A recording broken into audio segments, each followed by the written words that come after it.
नमस्कार दोस्तों, एक बार फिर से आप सभी का टू द पॉइंट चैनल में स्वागत है। दोस्तों, आज के इस वीडियो में लेखपाल भर्ती परीक्षा के लिए ग्राम्य समाज एवं विकास का पूरा निचोड़ देखेंगे। आप सभी लोग इस वीडियो को पूरा ध्यान से देखिए।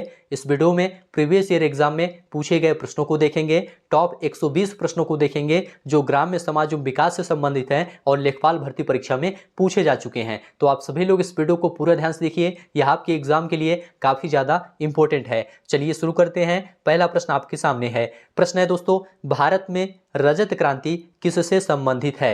ऑप्शन आपके सामने है चांदी का उत्खनन, अंडा और चिकन का उत्पादन, कपास का उत्पादन, स्वच्छ पेयजल का बोतलीकरण। इंपॉर्टेंट प्रश्न है। यहां पर आपका राइट आंसर क्या है? देखिए दोस्तों, भारत में रजत क्रांति ये अंडा और चिकन के उत्पादन से संबंधित है। किससे संबंधित है? अंडा और चिकन के उत्पादन से संबंधित है, इसलिए बी ऑप्शन आपका यहाँ पर राइट है। आपसे दोस्तों हरित क्रांति के बारे में पूछा जाए तब आपका जवाब होगा यह खाद्यान्न उत्पादन से संबंधित है। श्वेत क्रांति के बारे में पूछा जाए तब आप कहेंगे दुग्ध उत्पादन से संबंधित है। नीली क्रांति आपसे पूछा जाए तब आप कहेंगे यह मत्स्य उत्पादन से संबंधित है। अगला प्रश्न आपके सामने है। प्रश्न है, केसर के पौधे का कौन सा भाग उपयोग में लाया जाता है? ऑप्शन है पत्ती, पंखुड़ी, बाह्य दल, वर्तिकाग्र। इंपॉर्टेंट प्रश्न है। यहां पर आपका राइट आंसर क्या है? देखिए दोस्तों, केसर के पौधे का वर्तिकाग्र भाग उपयोग में लाया जाता है। कौन सा भाग? वर्तिकाग्र भाग उपयोग में लाया जाता है, इसलिए डी ऑप्शन आपका यहां पर राइट है। चलिए आगे बढ़ते हैं। और सभी कुछ प्रतीक्षा कर सकता है किंतु कृषि नहीं, यह किसका कथन है? ऑप्शन है पंडित जवाहरलाल नेहरू, जगजीवन राम, सिकंदर बख्त, लाल बहादुर शास्त्री। इंपॉर्टेंट प्रश्न है। यहां पर आपका राइट आंसर क्या है? देखिए दोस्तों, पंडित जवाहरलाल नेहरू ने 1947 में कहा था कि और सभी कुछ प्रतीक्षा कर सकता है किंतु कृषि नहीं, इसलिए ए ऑप्शन आपका यहां पर राइट है, पंडित जवाहरलाल नेहरू। आगे बढ़ते हैं। अगला प्रश्न है, महाजनी प्रथा का सर्वप्रथम उल्लेख निम्न में से किस प्राचीन ग्रंथ में हुआ है? ऑप्शन है शतपथ ब्राह्मण, उपनिषद, रामायण, महाभारत। इंपॉर्टेंट प्रश्न है। यहां पर आपका राइट आंसर क्या है? देखिए दोस्तों, महाजनी प्रथा का सर्वप्रथम उल्लेख शतपथ ब्राह्मण में मिलता है। महाजनी प्रथा का सर्वप्रथम उल्लेख शतपथ ब्राह्मण में मिलता है, इसलिए ए ऑप्शन आपका यहां पर राइट है। चलिए आगे बढ़ते हैं। अगला प्रश्न है, ललित किसकी एक उत्तम किस्म है? ये सभी प्रश्न दोस्तों एग्जाम में पूछे जा चुके हैं, इसलिए आप लोग इस वीडियो को पूरा ध्यान से देखिए। ललित किसकी एक उत्तम किस्म है? आम, संतरा, पपीता, अमरूद। यहाँ पर राइट आंसर क्या है? देखिए दोस्तों, ललित जो है ये अमरूद की एक नवीनतम किस्म है। किसकी? अमरूद की एक नवीनतम किस्म है, इसे ध्यान रखिएगा। यहाँ पर आपका डी ऑप्शन राइट है। आगे बढ़ते हैं। अगला प्रश्न देखेंगे। कृषि कार्य में लगे ट्रैक्टर की आवाज किस स्तर से अधिक नहीं होनी चाहिए? ऑप्शन है 90 डेसिबल, 100 डेसिबल, 120 डेसिबल, 150 डेसिबल। यहाँ पर आपका राइट आंसर क्या है? देखिए दोस्तों, कृषि कार्य में लगे ट्रैक्टर की आवाज पर्यावरण की दृष्टि से 90 डेसिबल से अधिक नहीं होनी चाहिए। यहाँ पर आपका ए ऑप्शन राइट है, 90 डेसिबल। अगला प्रश्न है, सेंट्रीफ्यूगल पंप का पानी निकालने के लिए कब प्रयोग किया जाता है? ऑप्शन है जब पानी का स्रोत और निकास ज़्यादा हो, जब पानी का निकास ज़्यादा और स्रोत मंद हो, या फिर जब पानी का स्रोत और निकास दोनों मंद हो, या जब पानी का निकास मंद और स्रोत ज़्यादा हो। यहाँ पर राइट आंसर क्या है? देखिए दोस्तों, सेंट्रीफ्यूगल पंप का प्रयोग तब किया जाता है जब पानी का निकास मंद और स्रोत ज़्यादा हो। कब किया जाता है? जब पानी का निकास मंद और स्रोत ज़्यादा हो, इसलिए डी ऑप्शन आपका यहाँ पर राइट है। आगे बढ़ते हैं। अगला प्रश्न है, धान में भूसी का प्रतिशत अनुमानतः कितना होता है? 10%, 15%, 20%, 35%। यहाँ पर राइट आंसर क्या है? देखिए दोस्तों, धान में भूसी का जो प्रतिशत है वह अनुमानतः 20% होता है। कितना होता है? 20% होता है, इसे ध्यान रखिएगा। सी ऑप्शन आपका यहाँ पर राइट है। आगे बढ़ते हैं। अगला प्रश्न है, चावल के उन्नत बीज के प्रति हेक्टेयर बीजारोपण दर होती है 10 केजी, 15 केजी, 25 केजी, 30 केजी। यहाँ पर आपका राइट आंसर क्या है? आप सभी लोग बताइए। देखिए दोस्तों, चावल के उन्नत बीज की प्रति हेक्टेयर बीजारोपण दर 15 केजी की आवश्यकता होती है। कितना? 15 केजी की आवश्यकता होती है, इसे ध्यान रखिएगा। यहाँ पर आपका बी ऑप्शन राइट है। आगे बढ़ते हैं। अगला प्रश्न देखेंगे, निम्न में से किसे अम्लीय धरती पर सफलता से उगाया जा सकता है? खीरा, फली, तरबूज, उपर्युक्त में से कोई नहीं। इंपॉर्टेंट प्रश्न है। यहाँ पर आपका राइट आंसर क्या है?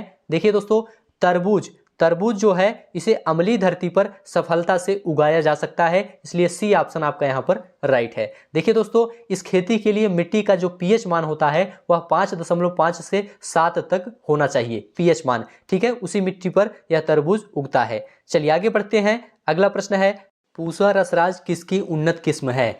ऑप्शन है टमाटर, तरबूज, खरबूजा, खीरा। इंपॉर्टेंट प्रश्न है, यहाँ पर आपका राइट आंसर क्या है? देखिए दोस्तों, पूसा रसराज ये खरबूजा की उन्नत किस्म है, इसे ध्यान रखिएगा। पूसा रसराज हो गया, दुर्गापुर केसर, आर्को मानिक, काशी पीताम्बर, ये सभी खरबूजा की उन्नत किस्में हैं। ठीक है, यहाँ पर आपका सी ऑप्शन राइट है। आगे बढ़ते हैं। उत्तर भारत में गेहूं के फसल की हेर फेर किससे की जाती है? धान, कपास, ईख, उपर्युक्त में से कोई नहीं। यहाँ पर आपका राइट आंसर क्या है? देखिए दोस्तों, उत्तर भारत में गेहूं फसल की हेरफेर धान फसल से की जाती है। किस फसल से?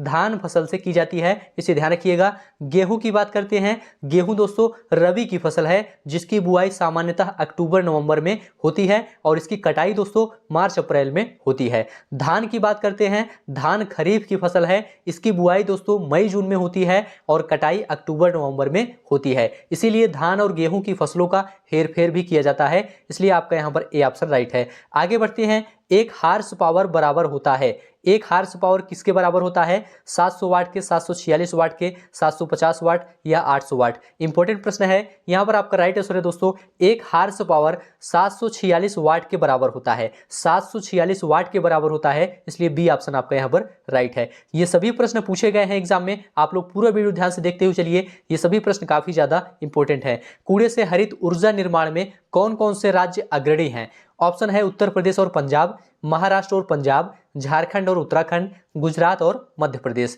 इंपॉर्टेंट है, यहां पर आपका राइट आंसर क्या है? यहां पर आपका राइट आंसर है दोस्तों बी ऑप्शन, महाराष्ट्र और पंजाब। कूड़े से हरित ऊर्जा निर्माण में दोस्तों महाराष्ट्र और पंजाब राज्य अग्रणी हैं, इन्हें आप लोग ध्यान रखिएगा। बी ऑप्शन आपका यहां पर राइट है। वैज्ञानिक अनुमान से इस ग्रह पर कितने वृक्ष हैं? 422 बिलियन, 3 ट्रिलियन, 400 बिलियन, कोई अनुमान उपलब्ध नहीं है। यहां पर आपका राइट आंसर क्या है? देखिए दोस्तों, वैज्ञानिकों के अनुमान से लगभग 3 ट्रिलियन वृक्ष पृथ्वी ग्रह पर पाए जाते हैं। यह सर्वेक्षण दोस्तों येल विश्वविद्यालय से क्राउथर और उनके सहयोगियों द्वारा बनाई गई है। तो ध्यान रखिएगा, 3 ट्रिलियन वृक्ष पृथ्वी ग्रह पर पाए जाते हैं वैज्ञानिकों के अनुसार। ठीक है, अगला प्रश्न है, जाबो ग्रामीण खेती करने का तरीका कहाँ विद्यमान है? उत्तराखंड, नागालैंड, हिमाचल प्रदेश, मिजोरम। यहां पर दोस्तों आपका राइट आंसर है बी ऑप्शन, नागालैंड। देखिए दोस्तों, जाबो ग्रामीण खेती है, इसमें चावल की खेती की जाती है, इसे आप लोग ध्यान रखिएगा। और नागालैंड की अगांगी जनजाति में यह महत्वपूर्ण कृषि प्रणाली प्रचलित है। ठीक है, जाबो। चलिए आगे बढ़ते हैं।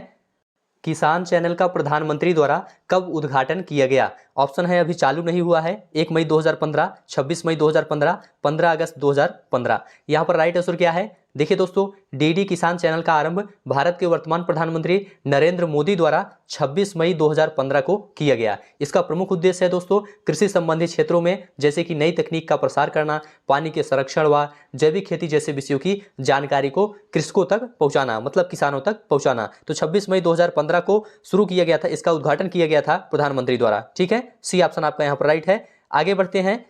निम्न में से कौन से दो जुताई के प्राथमिक उपकरण हैं? ऑप्शन है मोल्ड बोल्ड हल और डिस्क हैरो, डिस्क हल और डिस्क हैरो, डिस्क हैरो और कल्टीवेटर, मोल्ड बोल्ड हल और मृदा खुदाल। यहाँ पर राइट आंसर क्या है? देखिए दोस्तों, जुताई के प्राथमिक उपकरण मोल्ड बोल्ड हल और मृदा खुदाल हैं। कौन है? मोल्ड बोल्ड हल और मृदा खुदाल हैं, इसलिए डी ऑप्शन आपका यहाँ पर राइट है। आगे बढ़ते हैं। सिंचाई में जल प्रयोग की कुशल मितव्ययिता के अनुसार कौन सी प्रणाली श्रेयस्कर है? स्प्रिंकलर प्रणाली, ड्रिप प्रणाली, फरो प्रणाली, चेक बेसिन प्रणाली। यहाँ पर राइट आंसर क्या है? देखिए दोस्तों, सिंचाई में जल प्रयोग की कुशल मितव्ययी ड्रिप सिंचाई प्रणाली है। कौन सी? ड्रिप सिंचाई प्रणाली है। यहाँ पर आपका बी ऑप्शन राइट है। इस विधि की खोज दोस्तों इजराइल ने किया था। इस विधि के प्रयोग से 35 से लेकर 75% पानी की बचत होती है। अगला प्रश्न है, मिट्टी का कटाव सर्वाधिक किस प्रकार की मिट्टी में होता है? ऑप्शन आपके सामने है, आप सभी लोग बताइए यहाँ पर आपका राइट आंसर क्या है। देखिए दोस्तों, यहाँ पर आपका राइट आंसर है बलुई मिट्टी। बलुई मिट्टी का कटाव दोस्तों सर्वाधिक होता है, इसको ध्यान रखिएगा। बलुई मिट्टी का कटाव सर्वाधिक होता है क्योंकि बलुई मिट्टी को पौधों की जड़ें बांध नहीं पाती हैं। ए ऑप्शन आपका यहाँ पर राइट है। अगला प्रश्न है, भारत में कुल सिंचित क्षेत्र है? ऑप्शन है 45%, 50%, 55%, 60%। यहाँ पर आपका राइट आंसर क्या है? देखिए दोस्तों, भारत में कुल सिंचित क्षेत्र 55% है, इसे आप लोग ध्यान रखिएगा। सी ऑप्शन आपका यहाँ पर राइट है। भारत में दोस्तों कुआं व नलकूप द्वारा सिंचित क्षेत्र है 55.9%, इसे भी आप लोग ध्यान रखिएगा। और नहर द्वारा सिंचित क्षेत्र है 31.4%, यह भी पूछा जाता है। और भारत में तालाब के बारे में पूछा जाए, तालाब द्वारा सिंचित क्षेत्र कितना है, तब आपका जवाब होगा 6.1%। ठीक है, यहाँ पर आपका सी ऑप्शन राइट है। आगे बढ़ते हैं, अगला प्रश्न देखेंगे। सभी प्रश्न आप लोग ध्यान से देखते हुए चलिए। इस प्रदेश में प्रचलित धरातल की माप में से कौन सा सही नहीं है? पहला है 20 कचवांशी बराबर 1 विश्वांशी, यह बिल्कुल सही है। दूसरा है 20 विश्वांशी बराबर 10 विश्वा, 10 विश्वा नहीं होता है, इसको ध्यान रखिएगा। 20 विश्वांशी बराबर 1 विश्वा होता है। कितना? 1 विश्वा होता है, इसलिए बी ऑप्शन आपका यहाँ पर गलत है, यही आपको बताना था। 20 विश्वा बराबर 1 बीघा होता है, सही है। 1 बीघा बराबर 55 × 55 वर्ग गज होता है, यह भी सही है। तो बी ऑप्शन आपका यहाँ पर राइट हो जाएगा। कौन सा सही नहीं है, यही आपको बताना था, तो बी ऑप्शन आपका यहाँ पर सही नहीं है। आगे बढ़ते हैं। वार्षिक क्रम और वर्षांतर फसल उगाने की व्यवस्था को क्या कहते हैं? फसल रोपण सूचकांक, फसल रोपण प्रभाव, फसल रोपण विधि, फसल रोपण अनुक्रम, क्या कहते हैं आपको बताना है। तो यहां पर आपका राइट आंसर है दोस्तों, फसल रोपण अनुक्रम कहते हैं। क्या कहते हैं? वार्षिक क्रम और वर्षांतर फसल उगाने की व्यवस्था को फसल रोपण अनुक्रम कहते हैं, इसे ध्यान रखिएगा। ठीक है, यहां पर आपका डी ऑप्शन राइट है। आगे बढ़ते हैं, अगला प्रश्न है, प्रतिवर्ष भारत में कितना कृषि का कूड़ा और खरपतवार निकलता है? 250 million ton, 300 million ton, 350 million ton, 400 million ton. Important प्रश्न है। यहां पर आपका राइट आंसर क्या है? देखिए दोस्तों, लगभग 350 मिलियन टन कृषि का कूड़ा और खरपतवार प्रतिवर्ष भारत में निकलता है। कितना निकलता है? 350 मिलियन टन कृषि का कूड़ा और खरपतवार भारत में निकलता है। ठीक है, सी ऑप्शन आपका यहाँ पर राइट है। चलिए आगे बढ़ते हैं। कुल खेती क्षेत्र से क्या तात्पर्य है? ऑप्शन आपके सामने है। वर्ष में सकल खेती करने योग्य क्षेत्र, वर्ष में शुद्ध खेती किया गया क्षेत्र, वर्ष में शुद्ध खेती किया गया क्षेत्र प्लस वह क्षेत्र जिसमें एक बार से अधिक खेती की गई हो, उपर्युक्त में से कोई नहीं। यहां पर आपका राइट आंसर क्या है? देखिए दोस्तों, कुल खेती क्षेत्र से तात्पर्य है कि वर्ष में शुद्ध खेती किया गया क्षेत्र प्लस वह क्षेत्र जिसमें एक बार से अधिक खेती की गई हो, इसलिए आपका यहाँ पर सी ऑप्शन बिल्कुल राइट है। चलिए आगे बढ़ते हैं। अगला प्रश्न है, निम्नलिखित में से कौन सी रूट क्रॉप नहीं है? ऑप्शन आपके सामने है। आलू, चुकंदर, शकरकंद, ईख। इसमें आपको बताना है कौन सी रूट क्रॉप नहीं है। तो आप लोग बताइए यहाँ पर आपका राइट आंसर क्या है। देखिए दोस्तों, यहाँ पर आपका राइट आंसर है ईख। डी ऑप्शन आपका यहाँ पर सही है। ईख दोस्तों रूट क्रॉप नहीं है। देखिए दोस्तों, रूट क्रॉप फसलों का खाद्य पदार्थ उनके तनों व जड़ों में संचित होता है, जैसे कि आलू हो गया, चुकंदर हो गया, शकरकंद हो गया, ये सभी क्या है? ये रूट क्रॉप है। ठीक है, कौन सा नहीं है? ईख नहीं है। ईख दोस्तों रूट क्रॉप फसल नहीं है, इसलिए डी ऑप्शन आपका यहाँ पर राइट है। आगे बढ़ते हैं। अगला प्रश्न है, गेहूं में प्रोटीन का प्रतिशत कितना होता है? ऑप्शन है 12%, 30%, 45%, 25%। यहां पर आपका राइट आंसर क्या है, आप सभी लोग बताइए। देखिए दोस्तों, गेहूं में सामान्यतः 8 से लेकर 15% के बीच में प्रोटीन पाया जाता है, इसलिए आपका ए ऑप्शन यहां पर राइट हो जाएगा 12%। ठीक है, और कार्बोहाइड्रेट दोस्तों गेहूं में 65 से लेकर 70% पाया जाता है, और 1.5% वसा पाया जाता है, और 2% खनिज पाया जाता है। ठीक है, ए ऑप्शन आपका यहाँ पर राइट है। आगे बढ़ते हैं। परिक्षेत्रीय मृदा को और क्या कहते हैं? ऑप्शन है ट्रांसपोर्टेड मृदा, ड्रिफ्ट मृदा, अलुवियल मृदा, उपर्युक्त सभी। यहाँ पर आपका राइट आंसर क्या है, आप सभी लोग बताइए। देखिए दोस्तों, परिक्षेत्रीय मृदा उसे कहते हैं जहां पर वहां के वातावरण के अनुसार प्रभाव पड़ता हो, अर्थात क्षेत्रीय मानसून या क्षेत्रीय जलवायु का प्रभाव पड़ता है। तो यहाँ पर आपका डी ऑप्शन राइट है, उपर्युक्त सभी। चलिए आगे बढ़ते हैं। अगला प्रश्न है, NPK नाइट्रोजन, फास्फोरस, पोटेशियम के किस आनुपातिक प्रयोग की संस्तुति की गई है? आपको बताना है। 6:3:1, 4:2:1, 4:3:1, 4:2:2। यहाँ पर आपका राइट आंसर क्या है, आप सभी लोग बताइए। यहाँ पर जितने भी प्रश्न लिए गए हैं ये सभी प्रश्न प्रीवियस ईयर एग्जाम में पूछे गए हैं, इसलिए आप लोग इस वीडियो को पूरा ध्यान से देखते हुए चलिए। देखिए दोस्तों, कृषि में नाइट्रोजन, फास्फोरस और पोटेशियम का प्रयोग संतुलित अनुपात में होना चाहिए। इसके लिए दोस्तों आनुपातिक प्रयोग की संस्तुति की गई है, वह है 4:2:2। भारत में नाइट्रोजन, फास्फोरस, पोटेशियम का मानक अनुपात निर्धारित किया गया है 4:2:2। डी ऑप्शन आपका यहाँ पर राइट है। आगे बढ़ते हैं। अगला प्रश्न है, पूसा रूबी किसकी उन्नत किस्म है? ऑप्शन है बैगन, टमाटर, फूल गोभी, बंद गोभी। यहाँ पर आपका राइट आंसर क्या है, आप सभी लोग बताइए। देखिए दोस्तों, पूसा रूबी टमाटर की एक उन्नत किस्म है। किसकी? टमाटर की एक उन्नत किस्म है जिसे दोस्तों भारतीय कृषि संस्थान दिल्ली द्वारा विकसित किया गया है। यह दोस्तों जल्दी पकने वाले टमाटर की एक प्रजाति है। ठीक है, तो यहाँ पर आपका बी ऑप्शन राइट है। आगे बढ़ते हैं। एक थ्रेसर द्वारा दानों का अधिक नुकसान होता है यदि। एक थ्रेसर द्वारा दानों का अधिक नुकसान कब होता है? जब इसकी गति अधिक हो, या जब इसकी गति मंद हो, या पकी फसल को थ्रेसर में डालने में कमी हो, या दाना निकालने की गति अधिक हो। यहाँ पर आपका राइट आंसर क्या है, आप सभी लोग बताइए। देखिए दोस्तों, थ्रेसर द्वारा अनाजों का सर्वाधिक नुकसान तब होता है जब थ्रेसर की गति अधिक हो। जब थ्रेसर की गति अधिक होती है तभी दानों का नुकसान अधिक होता है। ठीक है, ए ऑप्शन आपका राइट है। देखिए दोस्तों, इस दौरान क्या होता है, जब तेज गति होती है थ्रेसर की तो अनाज के जो हल्के दाने होते हैं थ्रेसर के भीतर उच्च वायु दाब के कारण गति करने लगते हैं और थ्रेसर में लगे लोहे की प्लेट से कट जाते हैं और फिर भूसे के साथ बाहर उड़ जाते हैं। इससे दानों का नुकसान होता है। आगे बढ़ते हैं। अगला प्रश्न है, दीमक को नष्ट करने के लिए सर्वाधिक उपयुक्त रसायन है। ऑप्शन है रोगार, मोनोक्रोटोफस, एंडोसल्फान, क्लोरपाइरिफस। यहाँ पर आपका राइट आंसर क्या है, आप सभी लोग बताइए। देखिए दोस्तों, दीमक को नष्ट करने के लिए सर्वाधिक उपयुक्त रसायन मोनोक्रोटोफस है। कौन सा है? मोनोक्रोटोफस है। इसे आप लोग ध्यान रखिएगा। यहाँ पर आपका बी ऑप्शन राइट है। चलिए आगे बढ़ते हैं। फसल कटाई परीक्षण किस लिए किए जाते हैं? ऑप्शन है यह प्रदर्शित करने के लिए कि फसल की कटाई कितनी कुशलता से की जा सकती है। दूसरा ऑप्शन है उपज का अनुमान लगाने के लिए। तीसरा है फसल के अनुमान का आकलन करने के लिए। यहाँ पर आपका राइट आंसर क्या है, आप सभी लोग बताइए। देखिए दोस्तों, फसल कटाई परीक्षण उपज का अनुमान लगाने के लिए किया जाता है। किस लिए? उपज का अनुमान लगाने के लिए किया जाता है, इसलिए बी ऑप्शन आपका यहाँ पर राइट है। उपज का अनुमान लगाने के लिए फसल कटाई परीक्षण किया जाता है। आगे बढ़ते हैं। अगला प्रश्न है, आंवले का सर्वाधिक उत्पादन कहाँ होता है? फतेहपुर, बाराबंकी, मिर्जापुर, प्रतापगढ़। इंपॉर्टेंट प्रश्न है। यहाँ पर आपका राइट आंसर क्या है? देखिए दोस्तों, आंवले का सर्वाधिक उत्पादन उत्तर प्रदेश के प्रतापगढ़ जिले में होता है। उत्तर प्रदेश के प्रतापगढ़ जिले में होता है, इसलिए आपका यहाँ पर डी ऑप्शन राइट है। आंवले में विटामिन सी पाया जाता है, इसे भी आप लोग ध्यान रखिएगा। आगे बढ़ते हैं। खसरा और खतौनी कौन तैयार करता है? ऑप्शन है तहसीलदार, उप विभागीय मजिस्ट्रेट, कानूनगो, पटवारी। यहाँ पर आपका राइट आंसर क्या है, आप सभी लोग बताइए। देखिए दोस्तों, खसरा और खतौनी पटवारी तैयार करता है। कौन? पटवारी तैयार करता है, इसे आप लोग ध्यान रखिएगा। खसरा और खतौनी जमीन, खेतों या कृषि भूमि का एक वैधानिक दस्तावेज है। तो डी ऑप्शन आपका यहाँ पर राइट है। स्वदेशी हल है। स्वदेशी हल क्या है? जुताई का द्वितीय उपकरण, नम धरती का एक कुदाल, एक बहुउद्देशीय उपकरण, जुताई का एक प्राथमिक उपकरण। यहाँ पर आपका राइट आंसर क्या है, आप सभी लोग बताइए। देखिए दोस्तों, स्वदेशी हल जुताई का ग्रामीण क्षेत्र का एक प्राथमिक उपकरण है, इसलिए डी ऑप्शन आपका यहाँ पर राइट है। जुताई का एक प्राथमिक उपकरण है। देखिए दोस्तों, हल से खेत की मिट्टी को बीज बोने के लिए तैयार किया जाता है और यह मिट्टी को ढीला करता है। पुराने समय में दोस्तों जानवरों से, जैसे कि बैल से हल खींचा जाता था, परंतु आधुनिक समय में ट्रैक्टरों से खींचा जाता है। आगे बढ़ते हैं। अगला प्रश्न देखेंगे। ईख की अर्धसाली किस्म की फसल अवधि क्या है? ऑप्शन है 14 माह, 18 माह, 22 माह, 8 माह। यहाँ पर आपका राइट आंसर क्या है, आप सभी लोग बताइए। देखिए दोस्तों, ईख की अर्धसाली किस्म की फसल 18 माह अवधि में तैयार होती है। कब? 18 माह की अवधि में तैयार होती है, इसलिए बी ऑप्शन आपका यहाँ पर राइट है। अर्धसाली रोपण दोस्तों मुख्य रूप से महाराष्ट्र के कम वर्षा वाले क्षेत्रों में किया जाता है। ठीक है। अगला प्रश्न है, भारत में लगभग 90% सिंचाई क्षेत्र किसके अंतर्गत है? ऑप्शन है बॉर्डर प्रणाली, चेक बेसिन, स्प्रिंकलर, सतही सिंचाई।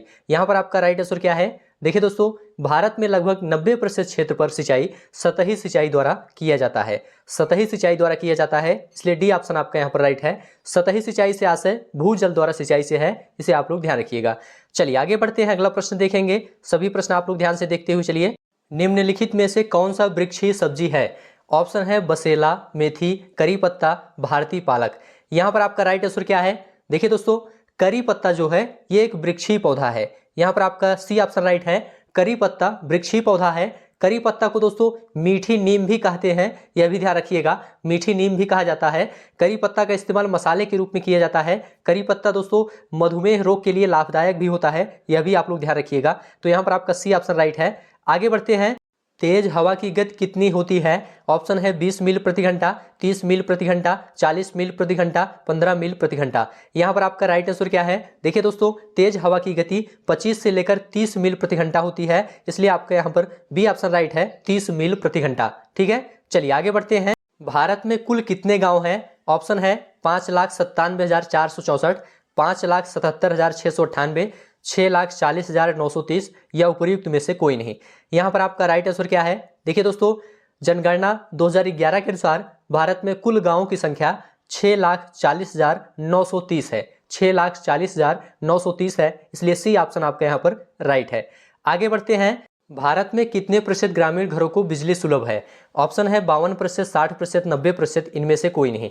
यहाँ पर आपका राइट आंसर क्या है? देखिए दोस्तों, वर्तमान में देखा जाए तो भारत में लगभग 90 से लेकर 95% ग्रामीण घरों को बिजली सुलभ है। 90 से लेकर 95% घरों में बिजली सुलभ है ग्रामीण घरों में, इसलिए आपका सी ऑप्शन यहाँ पर राइट हो जाएगा, 90%। ठीक है, चलिए आगे बढ़ते हैं, अगला प्रश्न देखेंगे। जनगणना 2011 के अनुसार ग्रामीण भारत की आबादी है। ऑप्शन है 83.3 करोड़, 73.3 करोड़, 37.3 करोड़, उपयुक्त में से कोई नहीं। यहाँ पर आपका राइट आंसर क्या है, आप लोग बताइए। देखिए दोस्तों, वर्ष 2011 की जनगणना के अनुसार भारत की ग्रामीण जनसंख्या 83.3 करोड़ है। कितनी है? 83.3 करोड़ है ग्रामीण जनसंख्या। ठीक है, तो इसलिए आपका यहाँ पर ए ऑप्शन राइट है। शहरी जनसंख्या पूछा जाए तो 2011 के आंकड़ों के अनुसार 37.7 करोड़ है, तो यहाँ पर आपका ए ऑप्शन राइट है। आगे बढ़ते हैं, अगला प्रश्न है, बहुप्रचलित सिंचाई का स्रोत है। ऑप्शन है ट्यूबवेल, तालाब, कुआं, नहर। यहाँ पर आपका राइट आंसर क्या है? देखिए दोस्तों, भारत में बहुप्रचलित सिंचाई स्रोत ट्यूबवेल है। यहाँ पर आपका ए ऑप्शन राइट है। इसके द्वारा दोस्तों 45% भूमि पर सिंचाई की जाती है ट्यूबवेल के द्वारा। ए ऑप्शन आपका यहाँ पर राइट है। आगे बढ़ते हैं, हरित क्रांति का लाभकारी वरदान किन विशेष फसलों के लिए है? दलहन और तिलहन, जूट और कपास, गेहूं और चावल, गन्ना और चाय। यहाँ पर आपका राइट आंसर क्या है? देखिए दोस्तों, भारत में हरित क्रांति गेहूं और चावल के जैसी फसलों के लिए वरदान साबित हुआ है, इसलिए सी ऑप्शन आपका यहाँ पर राइट है, गेहूं और चावल। चलिए आगे बढ़ते हैं, ग्रामीण भारत में सर्प की कौन सी प्रजाति अधिक संकटापन्न है? Common crate, king cobra, scaled viper, Russell viper. ये सभी प्रश्न एग्जाम में पूछे गए हैं। यहाँ पर आपका राइट आंसर है दोस्तों रसेल वाइपर। रसेल वाइपर यहाँ पर आपका राइट है, डी ऑप्शन। चलिए आगे बढ़ते हैं, अगला प्रश्न है, अधिया और बटाई शब्दों का प्रयोग किस अभिप्राय से किया जाता है? ग्रामीण ऋण, फसल की साझेदारी, कृषि कार्य बैठक, बी और सी दोनों। यहाँ पर आपका राइट आंसर क्या है? देखिए दोस्तों, अधिया और बटाई गांव में कृषि के लिए इस्तेमाल होने वाला शब्द है। फसल की साझेदारी अर्थात फसल को आपस में बांटना दोस्तों अधिया कहलाता है। ठीक है, और बटाई उसे कहते हैं जिसमें खेत को ठेके पर दिया जाता है या कृषि कार्य के ठेके का समझौता होता है। ठीक है, तो यहाँ पर बी और सी दोनों सही है, इसलिए आपका डी ऑप्शन यहाँ पर राइट है। आगे बढ़ते हैं, सिराजी और बसरा किसकी उत्तम प्रजातियां है? कबूतर की, ऊंट की, कछुआ की, घोड़ा की। यहाँ पर आपका राइट आंसर क्या है? देखिए दोस्तों, सिराजी और बसरा ये कबूतर की उत्तम प्रजातियां हैं, कबूतर की उत्तम प्रजातियां हैं, इसलिए ए ऑप्शन आपका यहाँ पर राइट है। आगे बढ़ते हैं, भारत में सर्वाधिक और सबसे महत्वपूर्ण मिट्टी समूह कौन सा है? जलोढ़ मिट्टी, लाल मिट्टी, लेटराइट मिट्टी, काली मिट्टी। यहाँ पर आपका राइट आंसर क्या है? देखिए दोस्तों, भारत में सर्वाधिक और सबसे महत्वपूर्ण मिट्टी समूह जलोढ़ मिट्टी है। यहाँ पर आपका ए ऑप्शन राइट है। यह दो प्रकार की होती है दोस्तों, बांगर और खादर। बांगर किसे कहते हैं? पुरानी जलोढ़ मिट्टी को बांगर कहा जाता है और नई जलोढ़ मिट्टी को खादर कहा जाता है। ठीक है, तो यहाँ पर आपका ए ऑप्शन राइट है। चलिए आगे बढ़ते हैं, भारत में ग्राम पंचायतों की संख्या है। ऑप्शन है गैर आबादी वाले गांव से अधिक, गैर आबादी वाले गांव से कम, गैर आबादी वाले गांव के बराबर, आबादी वाले गांव के बराबर। यहां पर आपका राइट आंसर क्या है? देखिए दोस्तों, भारत में ग्राम पंचायतों की संख्या गैर आबादी वाले गांव से अधिक है, इसलिए आपका यहां पर ए ऑप्शन राइट है। आगे बढ़ते हैं, गूटी का प्रयोग आमतौर पर किसके संवर्धन के लिए किया जाता है? लीची, अनानास, आम, पपीता। यहाँ पर आपका राइट आंसर क्या है? देखिए दोस्तों, गूटी का प्रयोग आमतौर पर लीची के संवर्धन के लिए किया जाता है, इसलिए आपका यहाँ पर ए ऑप्शन राइट है। चलिए आगे बढ़ते हैं, अगला प्रश्न है, केंद्रीय आलू अनुसंधान संस्थान कहाँ स्थित है? ऑप्शन है फैजाबाद, शिमला, शिमोगा, लखनऊ। यहाँ पर आपका राइट आंसर क्या है? देखिए दोस्तों, केंद्रीय आलू अनुसंधान संस्थान शिमला में स्थित है। कहां पर है? शिमला में है, इसलिए आपका यहां पर बी ऑप्शन राइट है। ठीक है, इसकी स्थापना दोस्तों वर्ष 1945 में की गई थी, इसे आप लोग ध्यान रखिएगा, केंद्रीय आलू अनुसंधान संस्थान की। आगे बढ़ते हैं, अगला प्रश्न है, उत्तर प्रदेश का मलिहाबाद किस लिए प्रसिद्ध है? दशहरी आम, पीला खरबूजा, मलिहाबादी बिरयानी, चिकन। यहाँ पर आपका राइट आंसर क्या है? देखिए दोस्तों, उत्तर प्रदेश का मलिहाबाद दशहरी आम के लिए विश्व प्रसिद्ध है। दशहरी आम के लिए विश्व प्रसिद्ध है, इसे आप लोग ध्यान रखिएगा, इसलिए आपका यहाँ पर ए ऑप्शन राइट है। आगे बढ़ते हैं, अगला प्रश्न है, पकते ही हरा टमाटर लाल क्यों हो जाता है? ऑप्शन आपके सामने है, आप लोग बताइए यहाँ पर आपका राइट आंसर क्या है।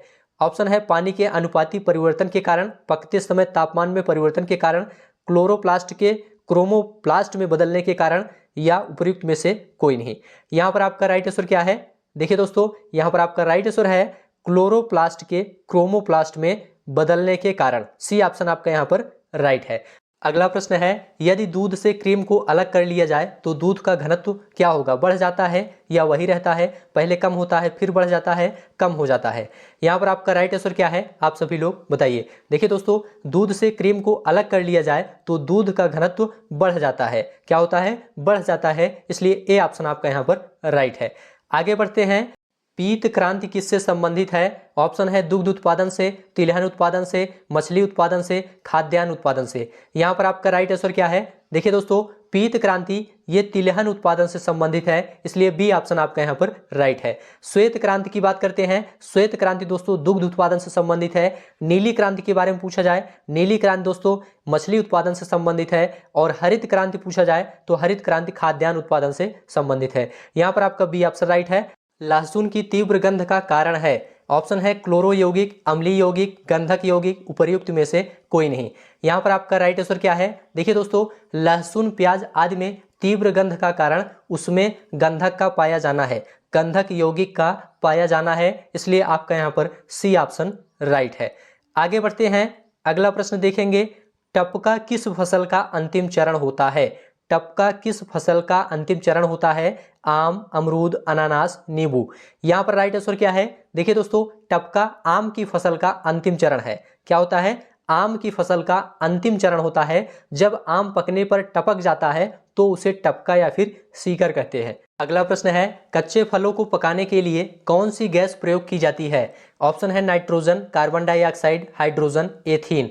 यहाँ पर आपका राइट आंसर क्या है? देखिए दोस्तों, कच्चे फलों को पकाने तथा संरक्षण के लिए एथीन का प्रयोग किया जाता है, जिसे एथिलीन भी कहा जाता है। तो यहाँ पर आपका डी ऑप्शन राइट है। और दोस्तों, कैल्शियम कार्बाइड और एसिटिलीन का भी प्रयोग फलों को पकाने के लिए किया जाता है। तो डी ऑप्शन आपका यहाँ पर राइट है। भारत के पशु कल्याण बोर्ड का मुख्य कार्यालय कहाँ है? सीतापुर, जींद, कांगड़ा, चेन्नई। यहाँ पर आपका राइट आंसर क्या है? देखिए दोस्तों, पशु कल्याण बोर्ड का मुख्यालय चेन्नई में था, पहले चेन्नई में था, लेकिन वर्तमान में दोस्तों पशु कल्याण बोर्ड का मुख्यालय चेन्नई से बल्लभगढ़ स्थानांतरित कर दिया गया है। बल्लभगढ़ हरियाणा में है, हरियाणा के बल्लभगढ़ में स्थानांतरित कर दिया गया है पशु कल्याण बोर्ड का मुख्यालय वर्तमान में। ठीक है, तो यहाँ पर आपका पहले डी ऑप्शन राइट था, पहले चेन्नई सही था, लेकिन वर्तमान में बल्लभगढ़ होगा, इसको नोट कर लीजिएगा। निम्न में से कौन सी नदी उत्तर प्रदेश में बीहड़ों का निर्माण करती है? यमुना, गोमती, हिंडन, गंगा। यहाँ पर आपका राइट आंसर क्या है? देखिए दोस्तों, उत्तर प्रदेश में बीहड़ों का निर्माण गोमती नदी करती है, इसलिए बी ऑप्शन आपका यहाँ पर राइट है। चलिए आगे बढ़ते हैं, उत्तर प्रदेश के किन जिलों में पटसन की खेती की जाती है? ऑप्शन है देवरिया और गोरखपुर, सहारनपुर और हरदोई, मथुरा और अलीगढ़, इलाहाबाद और फतेहपुर। तो यहाँ पर आपका राइट आंसर क्या है? देखिए दोस्तों, उत्तर प्रदेश के देवरिया और गोरखपुर में पटसन की खेती की जाती है, इसलिए ए ऑप्शन आपका यहाँ पर राइट है। इसके अलावा दोस्तों बहराइच, महाराजगंज, गोंडा, लखीमपुर खीरी, यहाँ पर भी पटसन की खेती की जाती है। यहाँ पर आपका ए ऑप्शन राइट है। आगे बढ़ते हैं, अगला प्रश्न है, उत्तर प्रदेश के किस जिले में पुरुषों से महिलाओं का अनुपात सर्वाधिक है? आजमगढ़, देवरिया, सुल्तानपुर, जौनपुर। यहाँ पर आपका राइट आंसर क्या है? देखिए दोस्तों, उत्तर प्रदेश के जौनपुर जिले में पुरुषों से महिलाओं का अनुपात सर्वाधिक है, इसे ध्यान रखिएगा। यहाँ पर आपका डी ऑप्शन बिल्कुल राइट है। आगे बढ़ते हैं, अंतर्राष्ट्रीय योग दिवस कब मनाया जाता है? अंतर्राष्ट्रीय योग दिवस कब मनाया जाता है? 20 जून, 21 जून, 25 जून, 15 जून। यहाँ पर आपका राइट आंसर क्या है? ये सर्वाधिक पूछा जाने वाला प्रश्न है, सभी परीक्षाओं में पूछा जाता है। यहाँ पर आपका राइट आंसर है दोस्तों 21 जून। हर साल 21 जून को अंतर्राष्ट्रीय योग दिवस मनाया जाता है। बी ऑप्शन आपका यहाँ पर राइट है। चलिए आगे बढ़ते हैं, विश्व में केला का सर्वाधिक उत्पादक देश है? थाईलैंड, बांग्लादेश, भारत, श्रीलंका। यहाँ पर आपका राइट आंसर क्या है? देखिए दोस्तों, विश्व में भारत केले का सर्वाधिक उत्पादक देश है, इसलिए सी ऑप्शन आपका यहाँ पर राइट है, भारत। आगे बढ़ते हैं, अगला प्रश्न देखेंगे, यदि पंचायत भंग होती है तो किस अवधि के अंदर चुनाव होंगे? 3 माह, 6 माह, 1 माह, 1 वर्ष। ये सभी प्रश्न एग्जाम में पूछे गए हैं, इसलिए आप लोग पूरा वीडियो ध्यान से देखते हुए चलिए। यहाँ पर आपका राइट आंसर क्या है? देखिए दोस्तों, यदि पंचायत भंग होती है तो 6 माह के अंदर चुनाव होंगे। कितने माह के अंदर? 6 माह के अंदर चुनाव होंगे, इसलिए बी ऑप्शन आपका यहाँ पर राइट है। आगे बढ़ते हैं, अगला प्रश्न देखेंगे। भारत की जनगणना 2011 के अनुसार उत्तर प्रदेश का प्रति वर्ग किलोमीटर जनसंख्या घनत्व क्या है? 829, 920, 620, 720। यहाँ पर आपका राइट आंसर क्या है? देखिए दोस्तों, भारत की जनगणना 2011 के अनुसार उत्तर प्रदेश का प्रति वर्ग किलोमीटर जनसंख्या घनत्व 829 है। कितना है? 829 है, इसलिए ए ऑप्शन आपका यहाँ पर राइट है।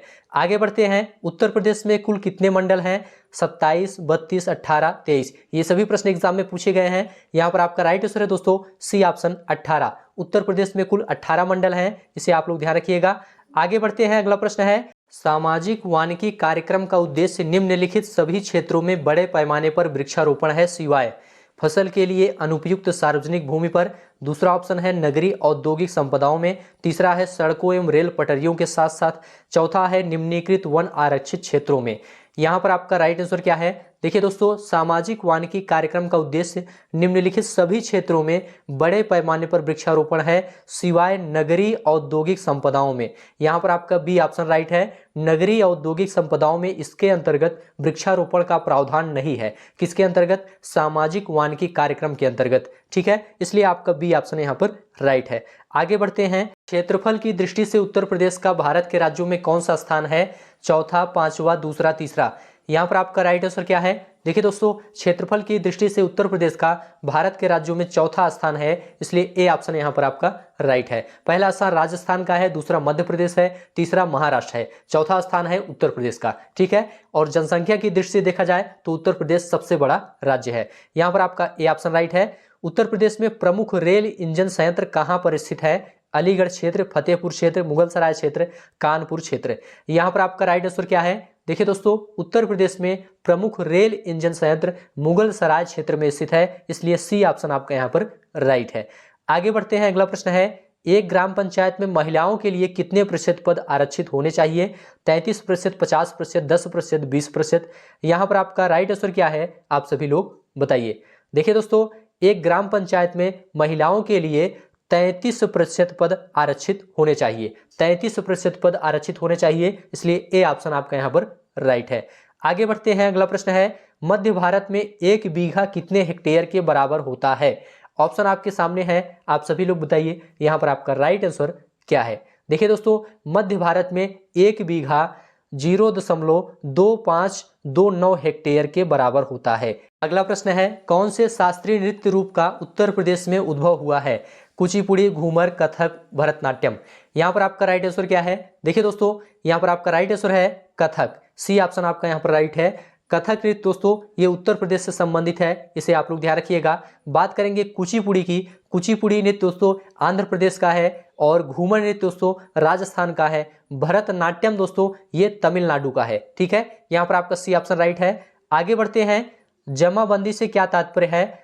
कृषि प्रलेख, मैपिंग सीट, भू अधिकारों के प्रलेख, पटवारी के नक्शे की, कपड़े की माप। यहाँ पर आपका राइट आंसर क्या है? आप सभी लोग बताइए। देखिए दोस्तों, जमाबंदी भू अधिकारों के प्रलेख होते हैं। किसके? भू अधिकारों के प्रलेख होते हैं, इसे आप लोग ध्यान रखिएगा। सी ऑप्शन आपका यहाँ पर राइट है। जमाबंदी के रजिस्टर में दोस्तों भू मालिकों के नाम, भूमि का क्षेत्र, भूमि मालिकों का शेयर, खेती, किराया, राजस्व, जमीन, इन सभी का वर्णन होता है। ठीक है, इसलिए आपका यहाँ पर सी ऑप्शन राइट है। आगे बढ़ते हैं, SGSY का पूर्ण रूप क्या है? ऑप्शन है स्वर्ण जयंती ग्राम स्वरोजगार योजना, स्वर्ण जयंती ग्राम सड़क योजना, स्वर्ण जयंती ग्राम सुरक्षा योजना, स्वर्ण जयंती ग्रामीण सेवा योजना। यहाँ पर आपका राइट आंसर क्या है? देखिए दोस्तों, SGSY का पूर्ण रूप है स्वर्ण जयंती ग्राम स्वरोजगार योजना। यहाँ पर आपका ए ऑप्शन राइट है। इसकी शुरुआत दोस्तों 1 अप्रैल 1999 को की गई थी, इसे आप लोग ध्यान रखिएगा। ए ऑप्शन आपका यहाँ पर राइट है। आगे बढ़ते हैं, किस मंडल को विश्व के उत्कृष्ट कालीन उद्योगों का केंद्र माना जाता है? अलीगढ़, आजमगढ़, मिर्जापुर, देवीपाटन। यहाँ पर आपका राइट आंसर है दोस्तों मिर्जापुर। सी ऑप्शन आपका यहाँ पर राइट है। विश्व के उत्कृष्ट कालीन उद्योगों का केंद्र मिर्जापुर है। सी ऑप्शन आपका यहाँ पर राइट है। अगला है, उत्तर प्रदेश में लिंगानुपात वर्ष 2001 में 898 से वर्ष 2011 में कहां तक पहुंचा है? 925, 930, 912, 922। यहां पर आपका राइट आंसर है दोस्तों सी ऑप्शन 912। उत्तर प्रदेश में लिंगानुपात वर्ष 2001 में 898 से वर्ष 2011 में 912 तक पहुंचा है। ठीक है, इसलिए आपका यहां पर सी ऑप्शन राइट है। आगे बढ़ते हैं, अगला प्रश्न देखेंगे। उत्तर प्रदेश में किस प्रकार की मिलें सबसे अधिक संख्या में है? ऑप्शन है चावल, इस्पात, कपड़ा, चीनी। यहाँ पर आपका राइट आंसर है दोस्तों चीनी। डी ऑप्शन आपका यहाँ पर राइट है। उत्तर प्रदेश में चीनी मिल सबसे अधिक संख्या में है, इसे आप लोग ध्यान रखिएगा। डी ऑप्शन आपका यहाँ पर राइट है। ब्रिटिश शासन के दौरान उत्तर प्रदेश में भूमि पंजीकरण किस अधिकारी द्वारा किया जाता था? राज्यपाल, लिपिक, लेखपाल, काजी। यहाँ पर आपका राइट आंसर क्या है? देखिए दोस्तों, ब्रिटिश शासन के दौरान उत्तर प्रदेश में भूमि पंजीकरण लेखपाल अथवा पटवारी द्वारा किया जाता था। यहाँ पर आपका सी ऑप्शन राइट है, लेखपाल। आगे बढ़ते हैं, अगला प्रश्न है राज्यसभा में कितनी सीटें उत्तर प्रदेश से हैं? 62, 29, 40, 31। यहाँ पर आपका राइट आंसर है दोस्तों राज्यसभा में 31 सीटें उत्तर प्रदेश से हैं। ठीक है, यहाँ पर आपका डी ऑप्शन राइट है। लोकसभा की बात करते हैं तो लोकसभा में 80 सीट है उत्तर प्रदेश से और राज्यसभा में 31 सीट है। ठीक है, आगे बढ़ते हैं। तहसील स्तर पर सरकारी निकायों को क्या कहा जाता है? पंचायत समिति, ग्राम सभा, ग्राम पंचायत, नगर पालिका। क्या कहा जाता है आपको बताना है। ऑप्शन आपके सामने है, आप लोग बताइए। देखिए दोस्तों, तहसील स्तर पर सरकारी निकायों को पंचायत समिति कहा जाता है। क्या कहा जाता है? पंचायत समिति कहा जाता है। इसे आप लोग ध्यान रखिएगा। ए ऑप्शन आपका यहाँ पर राइट है। यहाँ पर जितने भी प्रश्न लिए गए हैं ये सभी प्रश्न प्रीवियस ईयर एग्जाम में पूछे गए हैं, इसलिए आप लोग इस वीडियो को पूरा ध्यान से देखते हुए चलिए। 2011 की जनगणना के अनुसार उत्तर प्रदेश का सबसे अधिक जनसंख्या वाला शहर कौन सा है? कानपुर, लखनऊ, अलीगढ़, बरेली। यहाँ पर आपका राइट आंसर क्या है, आप सभी लोग बताइए। देखिए दोस्तों, 2011 की जनगणना के अनुसार उत्तर प्रदेश का सबसे अधिक जनसंख्या वाला शहर विकल्प के अनुसार यहाँ पर लखनऊ है। चारों विकल्पों में सबसे ज्यादा जनसंख्या यहाँ पर लखनऊ की है, इसलिए बी ऑप्शन आपका यहाँ पर राइट है। देखिए दोस्तों, 2011 की जो जनगणना हुई थी उसके अनुसार उत्तर प्रदेश के जो सर्वाधिक जनसंख्या वाले जिले हैं उनके नाम है, पहला है इलाहाबाद, दूसरा है मुरादाबाद, तीसरा गाजियाबाद, चौथा आजमगढ़, पांचवा लखनऊ। तो यहाँ पर दोस्तों लखनऊ बिल्कुल आपका राइट है, बी ऑप्शन। आगे बढ़ते हैं। उत्तर प्रदेश के निम्न शहरों में से किससे पीतल उत्पादों का अधिकतम निर्यात किया जाता है? मुरादाबाद, वाराणसी, कानपुर, लखनऊ। यहाँ पर आपका राइट आंसर क्या है, आप सभी लोग बताइए। देखिए दोस्तों, उत्तर प्रदेश के मुरादाबाद से पीतल उत्पादों का अधिकतम निर्यात किया जाता है। कहां से? मुरादाबाद से किया जाता है, इसलिए ए ऑप्शन आपका यहाँ पर राइट है। अगला प्रश्न है, उत्तर प्रदेश कितने जिलों में विभाजित है? ऑप्शन है 75, 85, 95, 65। यहाँ पर आपका राइट आंसर है दोस्तों उत्तर प्रदेश 75 जिलों में विभाजित है। उत्तर प्रदेश में कुल वर्तमान में 75 जिले हैं और 18 मंडल हैं। यहाँ पर आपका ए ऑप्शन राइट है। आगे बढ़ते हैं। उत्तर मध्य रेलवे का मुख्यालय कहाँ स्थित है? ऑप्शन है झांसी, इलाहाबाद, गाजियाबाद, आगरा। यहाँ पर दोस्तों आपका राइट आंसर है उत्तर मध्य रेलवे का मुख्यालय इलाहाबाद में है। बी ऑप्शन आपका यहाँ पर राइट है। आपसे पूछा जाए पूर्वोत्तर रेलवे का मुख्यालय कहाँ है, तब आपका जवाब होगा गोरखपुर में। उत्तर मध्य रेलवे का मुख्यालय इलाहाबाद में है और पूर्वोत्तर रेलवे का मुख्यालय गोरखपुर में है, इसे आप लोग ध्यान रखिएगा। भारत में स्थित किस शहर को विश्व का सबसे पुराना शहर माना जाता है? ऑप्शन है कुशीनगर, वाराणसी, आगरा, सारनाथ। यहाँ पर आपका राइट आंसर क्या है, आप सभी लोग बताइए। देखिए दोस्तों, वाराणसी विश्व का सबसे पुराना शहर है, इसलिए बी ऑप्शन आपका यहाँ पर राइट है। इसको भारत की आध्यात्मिक राजधानी भी कहा जाता है, इसे भी आप लोग ध्यान रखिएगा। यहाँ पर आपका बी ऑप्शन राइट है। अगला प्रश्न है, चमड़े की वस्तुओं के लिए प्रसिद्ध जिले हैं। कौन कौन से जिले हैं जो चमड़े की वस्तुओं के लिए प्रसिद्ध हैं? आगरा और कानपुर, सोनभद्र और इलाहाबाद, जौनपुर और रामनगर, मुरादाबाद और लखनऊ। यहाँ पर आपका राइट आंसर क्या है? देखिए दोस्तों, चमड़े की वस्तुओं के लिए प्रसिद्ध जिले आगरा और कानपुर हैं। कौन कौन है? आगरा और कानपुर हैं। ए ऑप्शन आपका यहाँ पर राइट है। प्रदेश में दोस्तों चमड़ा उद्योग का मुख्य केंद्र कानपुर है, इसे आप लोग ध्यान रखिएगा। आगे बढ़ते हैं। भू कृषि का रिकॉर्ड कौन सा है? ऑप्शन है गिरदावरी, पंचनामा, जमाबंदी, खतौनी। यहाँ पर आपका राइट आंसर क्या है? देखिए दोस्तों, भू कृषि का रिकॉर्ड गिरदावरी कहलाता है। ए ऑप्शन आपका यहाँ पर राइट है। यह एक प्रकार का फसल सर्वे है जो साल में 2 बार होता है। आगे बढ़ते हैं। एक बिस्वा का 1 बीघा से क्या अनुपात है? आधा, 1/4, 1/10, 1/20। यहाँ पर आपका राइट आंसर क्या है, आप सभी लोग बताइए। देखिए दोस्तों, 1 बीघे में 20 बिस्वा होते हैं। कितने? 1 बीघे में 20 बिस्वा होते हैं, इसलिए 1 बिस्वा का 1 बीघे से अनुपात 1/20 होगा। क्या होगा? 1/20 होगा, मतलब 1:20 होगा। डी ऑप्शन आपका यहाँ पर राइट है। आगे बढ़ते हैं। 1 एकड़ कितने वर्ग गज के बराबर होता है? 4840, 2025, 4425, 3025। यहाँ पर आपका राइट आंसर क्या है? देखिए दोस्तों, 1 एकड़ 4840 वर्ग गज के बराबर होता है, इसलिए ए ऑप्शन आपका यहाँ पर राइट है। 1 बीघा बराबर 3025 वर्ग गज और 1 एकड़ बराबर 1.6 बीघा के बराबर होता है। 1 हेक्टेयर 3.95 बीघा के बराबर होता है। आगे बढ़ते हैं, अगला प्रश्न है उत्तर प्रदेश की प्रमुख व्यावसायिक फसल क्या है? ऑप्शन है गेहूं, गन्ना, मक्का, चावल। इंपॉर्टेंट प्रश्न है, यहां पर आपका राइट आंसर क्या है? देखिए दोस्तों, गन्ना जो है यह उत्तर प्रदेश की प्रमुख व्यावसायिक फसल है, इसे आप लोग ध्यान रखिएगा। यहां पर आपका बी ऑप्शन राइट है, गन्ना। ठीक है, चलिए आगे बढ़ते हैं, अगला प्रश्न देखेंगे। सभी प्रश्न आप लोग ध्यान से देखते हुए चलिए। एक ग्राम में ग्राम के वार्डों से चुने हुए कितने सदस्य होते हैं जिन्हें पंच कहा जाता है? 5 से 20, 7 से 17, 10 से 20, 5 से 9। यहां पर आपका राइट आंसर क्या है, आप लोग बताइए। देखिए दोस्तों, एक ग्राम पंचायत में ग्राम के वार्डों से चुने हुए 7 से 17 सदस्य होते हैं। कितने होते हैं? 7 से 17 सदस्य होते हैं जिन्हें पंच कहते हैं। ठीक है, तो बी ऑप्शन आपका यहां पर राइट है। अगला प्रश्न है उत्तर प्रदेश के उच्च न्यायालय के मुख्य न्यायाधीश की नियुक्ति कौन करता है?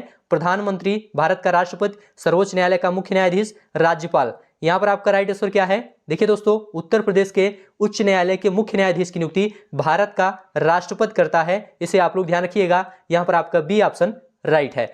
आगे बढ़ते हैं दोस्तों, अगला प्रश्न है उत्तर प्रदेश में एक वर्ष में न्यूनतम कितनी ग्राम सभा की बैठक होनी चाहिए? 3, 4, 6, 2। यहां पर आपका राइट आंसर क्या है? देखिए दोस्तों, उत्तर प्रदेश में एक वर्ष में न्यूनतम 2 बार ग्राम सभा की बैठक होनी चाहिए। यहां पर आपका डी ऑप्शन राइट है। प्रत्येक ग्राम सभा में दोस्तों वर्ष में 2 आम बैठक होती है, एक बैठक रबी फसल कटने के बाद और दूसरी खरीफ फसल कटने के बाद होती है। आगे बढ़ते हैं, एक व्यक्ति के लिए पंचायत का सदस्य बनने की न्यूनतम आयु सीमा कितनी है? ऑप्शन है 21 वर्ष, 25 वर्ष, 35 वर्ष, 18 वर्ष। यहां पर आपका राइट आंसर क्या है? देखिए दोस्तों, एक व्यक्ति के लिए पंचायत का सदस्य बनने की न्यूनतम आयु सीमा 21 वर्ष है, इसे आप लोग ध्यान रखिएगा। ए ऑप्शन आपका यहां पर राइट है। आगे बढ़ते हैं, अगला प्रश्न देखेंगे। भूमि की पैमाइश का कार्य कौन सा विभाग करता है? शिक्षा विभाग, चिकित्सा विभाग, राजस्व विभाग, भू प्रबंध विभाग। यहां पर आपका राइट आंसर क्या है? देखिए दोस्तों, भूमि की पैमाइश का कार्य राजस्व विभाग करता है, इसलिए आपका यहां पर सी ऑप्शन राइट है। आगे बढ़ते हैं, अगला प्रश्न है जमाबंदी तैयार की जाती है। ऑप्शन है 8 प्रतियों में, 4 प्रतियों में, 2 प्रतियों में, 6 प्रतियों में। यहां पर आपका राइट आंसर क्या है? देखिए दोस्तों, जमाबंदी 2 प्रतियों में तैयार की जाती है, इसलिए आपका यहां पर सी ऑप्शन राइट है। यह दोस्तों यह अभिलेखों के अधिकार से संबंधित है, जो भूमि अभिलेख को स्पष्ट करता है। इसकी व्यवस्था दोस्तों तहसील द्वारा प्रत्येक गांव के लिए किया जाता है और इसकी 2 प्रतियों में से एक सरकार के पास और दूसरी पटवारी के पास रखी जाती है। आगे बढ़ते हैं, अगला प्रश्न देखेंगे। भूमि के विक्रय के समय मुद्रांक शुल्क लगाया जाता है। भूमि के आकार के आधार पर, भूमि की कीमत के आधार पर, भूमि की किस्म के आधार पर, उपरोक्त में से कोई नहीं। यहां पर आपका राइट आंसर है दोस्तों डी ऑप्शन, उपरोक्त में से कोई भी कथन सही नहीं है। देखिए दोस्तों, भूमि के विक्रय के समय मुद्रांक शुल्क अर्थात स्टाम्प शुल्क जो होता है वह भारतीय स्टाम्प अधिनियम 1899 के आधार पर आरोपित किया जाता है। स्टाम्प शुल्क भूमि की बाजार कीमत अथवा अनुबंध मूल्य पर लगाया जाता है, इसे आप लोग ध्यान रखिएगा। आगे बढ़ते हैं, अगला प्रश्न देखेंगे। धरातल पर मापी गई क्षैतिज दूरियां, कोणों एवं ऊंचाइयों को मानचित्र पर प्रदर्शित करने की कला को क्या कहते हैं? मानचित्र कला, सर्वेक्षण कला, मानचित्रांकन, धरातल प्रदर्शन कला। यहां पर आपका राइट आंसर क्या है? देखिए दोस्तों, धरातल पर मापी गई क्षैतिज दूरियां तथा कोणों एवं उनकी ऊंचाइयों को मानचित्र पर प्रदर्शित करने की विधि को सर्वेक्षण कला कहते हैं। क्या कहते हैं? सर्वेक्षण कला कहते हैं, इसलिए बी ऑप्शन आपका यहां पर राइट है। आगे बढ़ते हैं, अगला प्रश्न देखेंगे। एक कृषि खेत के मापन की सर्वोत्तम विधि क्या होगी? आपको बताना है। ऑप्शन आपके सामने है, आप सभी लोग बताइए। पहला ऑप्शन है जरीब द्वारा, प्लेन टेबल द्वारा, प्रिज्मेटिक कंपास द्वारा, थियोडोलाइट द्वारा। यहां पर आपका राइट आंसर क्या है? देखिए दोस्तों, एक कृषि खेत के मापन हेतु जरीब का प्रयोग किया जाता है। किसका? जरीब का प्रयोग किया जाता है, इसे आप लोग ध्यान रखिएगा। यह जरीब दोस्तों 55 गज का होता है। एक जरीब के वर्ग को 1 बीघा कहते हैं, इसे आप लोग ध्यान रखिएगा। यहां पर आपका ए ऑप्शन राइट है। आगे बढ़ते हैं, पूसा बोल्ड किस्म है। पूसा बोल्ड किसकी किस्म है? धान की, सरसों की, गेहूं की, अरहर की। यहां पर आपका राइट आंसर क्या है? देखिए दोस्तों, पूसा बोल्ड सरसों की एक प्रजाति है, इसको ध्यान रखिएगा। सरसों की एक प्रजाति है। सरसों की अन्य प्रजातियों की बात करें तो जैसे पूसा वरानी, पूसा वरुणा, पूसा महक, ये सभी हैं। ठीक है, यहां पर आपका बी ऑप्शन राइट है। नाबार्ड जो एक ग्रामीण विकास के लिए ऋण देता है वह है, क्या है? ऑप्शन है विभाग, बोर्ड, खंड, बैंक। यहां पर आपका राइट आंसर क्या है? देखिए दोस्तों, नाबार्ड एक बैंक है। यहां पर आपका डी ऑप्शन राइट है। नाबार्ड का फुल फॉर्म होता है national bank for agriculture and rural development. ठीक है, इसकी स्थापना 12 जुलाई 1982 को हुई थी, इसे आप लोग ध्यान रखिएगा।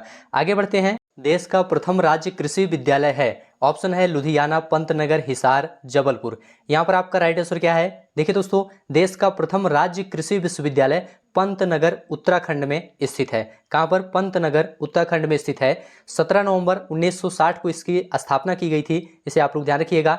और 1992 में इस विद्यालय का नाम बदलकर दोस्तों गोविंद वल्लभ पंत कृषि एवं प्रौद्योगिकी विश्वविद्यालय कर दिया गया है। इसे आप लोग ध्यान रखिएगा, बी ऑप्शन आपका यहाँ पर राइट है। आगे बढ़ते हैं। भारत की प्रमुख खाद्यान्न फसल है आलू, टमाटर, चावल, ज्वार। यहाँ पर आपका राइट आंसर क्या है?